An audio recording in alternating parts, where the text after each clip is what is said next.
Video मेरी कील से जो हम 8051 की लर्निंग कर रहे हैं उसका ही नेक्स्ट वीडियो है, जिसमें हम ये देखेंगे कि अगर मेरे पास कोई हेक्स फाइल हमने जनरेट की हुई है जो कि माइक्रो कंट्रोलर में बर्न करने काम आता है, तो उसको अगर हमें देखना हो कि उसकी असेंबली लैंग्वेज असेंबली कोड वापस रिवर्स इंजीनियरिंग करके कि कैसे देख सकते हैं। तो इसका एक सिंपल सा तरीका है जो मैं अभी बताने जा रहा हूँ। इसमें हम पहले एक कोड करेंगे कील में, फिर उस कोड को जब वो कोड हेक्स क्रिएट हो जाएगा फिर उस हेक्स फाइल को हम ट्राई करेंगे वापस उसको रिवर्स इंजीनियरिंग करके उसको रीड करने का। ऐसे तो आप हेक्स कोड को भी डायरेक्ट पढ़ सकते हैं, लेकिन थोड़ा कॉम्प्लेक्स हो जाएगा। उससे आसान तरीका ये है कि अब हम उस कोड को वापस असेंबली में कन्वर्ट कर लें, और असेंबली में कन्वर्ट करना बहुत ही आसान है। तो आइए हम करके देख सकते हैं। हमारे पास दोनों सॉफ्टवेयर जो हैं इसके वो फ्री हैं। जैसे इसको हम करेंगे EDSIM51 को यूज करके, और जो हम कोड कर रहे हैं वो कील में, क्योंकि ज़्यादातर कोड जब हम सी में करेंगे तो हम कील में करेंगे, और कील से जो सॉफ्टवेयर में जो हेक्स कोड जनरेट होता है उसको हम करते हैं बर्न माइक्रो कंट्रोलर में। तो आइए जब स्टार्ट करते हैं इसको। सबसे पहले हमारे पास कील इंस्टॉल है तो उसको हम देखेंगे कहाँ इंस्टॉल है। जैसे मेरे पास ये कील 8051 में आपको मिलेगा। अगर आपके पास स्टार्ट मेनू में नहीं है तो आप यहाँ पे जाकर देख सकते हैं UB4 फोल्डर में आपको एक UB4 का एप्लीकेशन फाइल मिलेगा। आप इस पर डबल क्लिक करेंगे, ये प्रोग्राम ओपन हो जाएगा। ओके कर दिया मैंने, प्रोग्राम ओपन हो चुका है। अब यहाँ पे मैं एक न्यू प्रोजेक्ट बनाऊंगा। न्यू प्रोजेक्ट बनाने का ये मतलब है कि जिसमें हम अपने टूल्स को सेलेक्ट करते हैं। न्यू प्रोजेक्ट बनाने के लिए क्या करना है, प्रोजेक्ट में जाएंगे, न्यू माइक्रोविजन प्रोजेक्ट क्लिक करेंगे। अब ये आपसे एक नाम पूछ रहे हैं, कोई भी नाम आप इसको दे सकते हैं। जैसे मैंने इसको दे दिया फर्स्ट। ओके, अब इसको सेव करते हैं। अब मुझे टारगेट सेलेक्ट करने को कहता है कि आप किस बोर्ड के लिए किस पर्टिकुलर माइक्रो कंट्रोलर के लिए प्रोग्राम करना चाहते हैं। एक्चुअली इसमें जो भी मैं अभी प्रोग्राम करूँगा सारे 8051 फैमिली के ही हैं, लेकिन मैं जिस पर्टिकुलर माइक्रो कंट्रोलर की बात कर रहा हूँ वो है 89C51 को मैं अभी यूज करने वाला हूँ। तो आप इसमें ब्राउज करेंगे तो एटमेल में आपको मिलेगा 89C51। इसको सिलेक्ट करूँगा तो इसके राइट साइड में डिस्क्रिप्शन आता है। ये डिस्क्रिप्शन आपको बताता है कि एक्चुअली इसमें क्या क्या फंक्शनलिटीज़ अवेलेबल हैं। तो अभी हमारे पास क्या क्या अवेलेबल है, 8051 का है 24 मेगाहर्ट्ज़ का CMOS कंट्रोलर, 32 IO लाइन्स हैं, इनपुट आउटपुट लाइन्स हैं, 2 टाइमर काउंटर्स हैं, 6 इंटरप्ट्स हैं, उनके 2 प्रायोरिटी लेवल्स हैं, UART है, 3 लेवल प्रोग्राम मेमोरी लॉक है, 4 किलोबाइट की फ्लैश मेमोरी है, 128 बाइट की ऑन चिप रैम है। ठीक है, अब ये क्यों देखते हैं, ये देखते हैं जब भी हम कोई प्रोजेक्ट सिलेक्शन करते हैं माइक्रो कंट्रोलर का अपने प्रोजेक्ट के लिए, तो ये देखना बहुत इंपॉर्टेंट होता है। क्योंकि अगर आपको कम पिंस चाहिए तो आप छोटे माइक्रो कंट्रोलर को यूज कर सकते हैं, आपको ज़्यादा फंक्शनलिटी चाहिए तो आप बड़े माइक्रो कंट्रोलर को यूज कर सकते हैं। वो हम एक अलग वीडियो में देखेंगे कि कब प्रोजेक्ट सिलेक्शन के लिए माइक्रो कंट्रोलर एक्चुअली सेलेक्ट कैसे करते हैं। बहुत सारे क्राइटेरिया हैं, मैं आपको सारी क्राइटेरिया एक एक करके बताऊंगा। अभी तो हम केवल ये देखेंगे कि हेक्स फाइल को हम वापस असेंबली में कैसे कन्वर्ट कर सकते हैं। तो इसको ओके करेंगे। ये एक छोटा सा हमें एक मैसेज देता है, क्या आप स्टार्टअप कोड को इंक्लूड करना चाहते हैं। अभी हम इसको यस कर देंगे। स्टार्टअप का कोड क्या होता है हम जब इसके आगे लेक्चर वो ट्यूटोरियल्स देखेंगे कील से 8051 के, तो उसमें हम देखेंगे। अब हमारा टारगेट क्रिएट हो चुका है। उसका एक सोर्स ग्रुप होता है हर एक टारगेट का, जिसमें आपकी सारी फाइल्स होती हैं जो भी उस टारगेट के लिए नेसेसरी होती हैं। यहाँ पे मेरे पास सारी फाइल्स हैं, उसमें एक startup.a51 जो मैंने इंक्लूड किया था वो मेरे पास आ चुका है, लेकिन मेरे पास कोई सोर्स फाइल नहीं है। सोर्स फाइल के लिए हम क्या करेंगे, फाइल में जाके न्यू फाइल क्रिएट करेंगे, ये आ जाएगा टेक्स्ट फाइल के रूप में। अब इस फाइल को हम सेव एज करेंगे, और सेव एज करके आप नाम कुछ भी दे सकते हो, लेकिन अगर आप सी में कोड कर रहे हैं तो एक्सटेंशन होगा .c, और अगर आप असेंबली में कोड कर रहे हैं तो एक्सटेंशन होगा .asm। ठीक है, हम सी में कर रहे हैं इसलिए हम इसको .c एक्सटेंशन देते हैं। सेव किया, ये फाइल सेव हो चुकी है फाइल, लेकिन अभी तक ये हमारे सोर्स ग्रुप में ऐड नहीं हुई।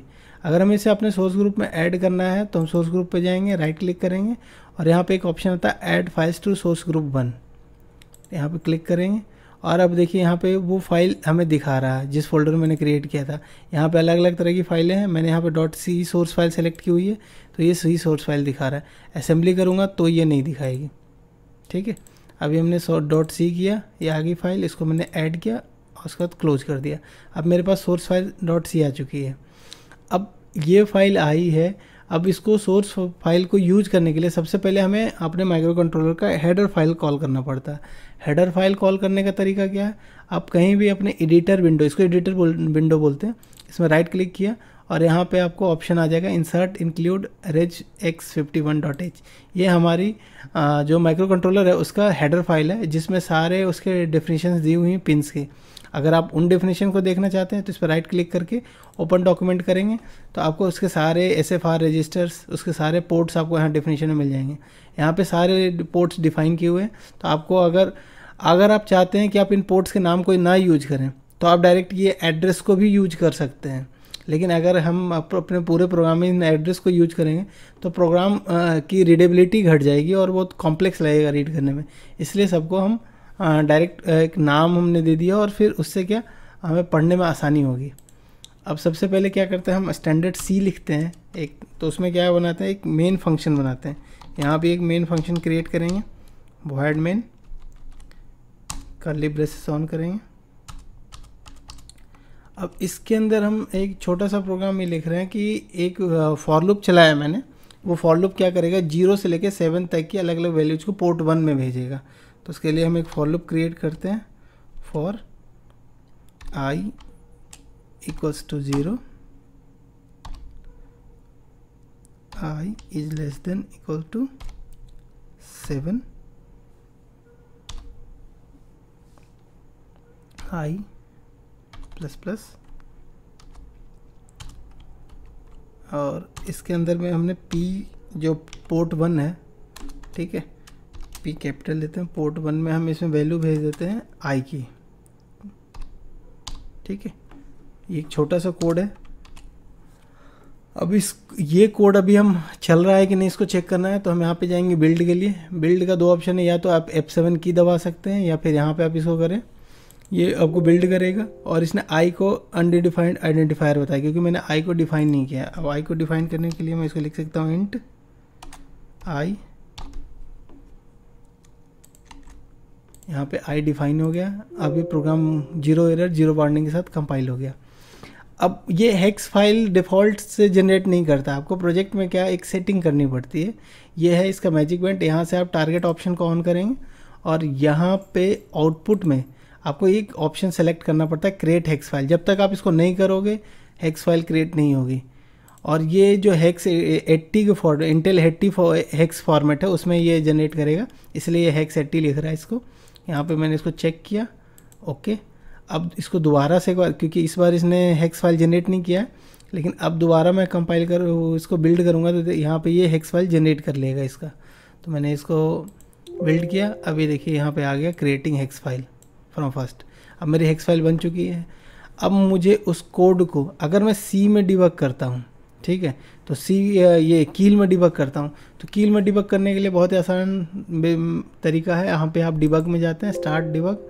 ये इवोल्यूशन मोड का भी सॉफ्टवेयर चल रहा है, इसका लाइसेंस नहीं है, इसलिए आप ये ट्रायल वर्जन आप भी यूज कर सकते हैं। इसमें 2 किलोबाइट का इवोल्यूशन का वो लिमिट है, वो बहुत ज़्यादा है। उतने में आप काफ़ी कोड अपने लर्निंग के कर सकते हैं, कोई इशू नहीं होगी आपको। ओके किया मैंने। अब मैं इस कोड को अगर रन करूं तो मुझे देखना है कि पोर्ट 1 पे क्या वैल्यू जाती है। तो पोर्ट 1 को सिलेक्ट करूंगा, पोर्ट 1 को सिलेक्ट किया मैंने।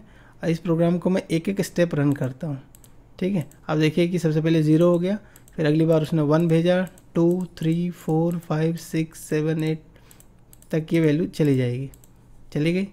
तो मैंने 7 तक भेजा था, 7 तक वैल्यू चली गई, ठीक है। लेकिन अगर इस कोड को मुझे उसमें यूज करना है, क्या कहते हैं, मतलब इसका जो हेक्स क्रिएट हुआ उसको मुझे डिबग करना हो तो क्या कर सकते हैं। तो मैं उसके लिए दूसरा एक सॉफ्टवेयर है जो कि मैंने और भी वीडियोस अपने चैनल पर डाली हुई है, EDSIM51। अब EDSIM51 क्या है, एक जावा बेस्ड सिमुलेटर है, बहुत ही सिंपल सा।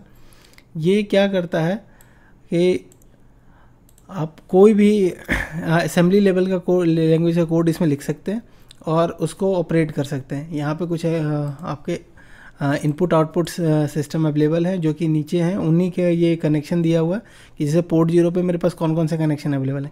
कीपैड कनेक्टेड है, ठीक है। पोर्ट 1 पे LED से कनेक्टेड है, DAC कनेक्टेड है, LCD कनेक्टेड है। और ये हार्डवेयर हैं कहाँ पे इंटरफेसेस, तो ये हार्डवेयर यहाँ नीचे इंटरफेसेस में दिए गए हैं, ठीक है।